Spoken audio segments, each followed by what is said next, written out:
Applaus für der Trötemann. So, ja, muss ich doch jetzt rübergehen? Ne? Ja, so, ja. So. Ja, meine Damen und Herren, ich muss es immer noch zugestehen, ich kann wirklich nicht tröten. Aber ich kann auch nicht singen. Und das tue ich jetzt. Ich muss immer von der Seele singen. Das Lied und das Lied vom Trötemann.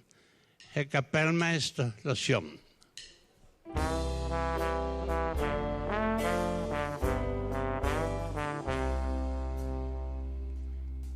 Ich will ne große Künstler sein, ob meiner Decke tröt, damit ich Musik machen kann und nicht zu Schwadenbröt. Ich spielte nicht in Dur und Moll, wat ihr euch wünschen tät, dann wär für freudig Raderdoll, weil ich dann Beifall krät. Wat wär ich glücklich, wär ich froh, doch leider ist dat nicht so.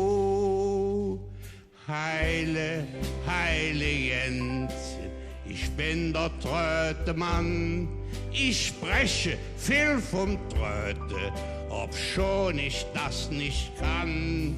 Et will nicht in der Kobberin, weil ich dafür zu dusselig bin. Ja, gut nein.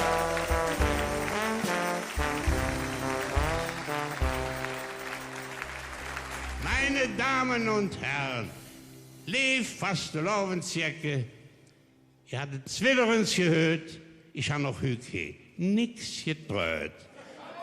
Aber wenn ich getröt, in aller Welt, dann habe ich immer festgestellt, und das ist klar auf alle Fälle, so ne Quatsch versteht man nur in Köln. Allah zusammen!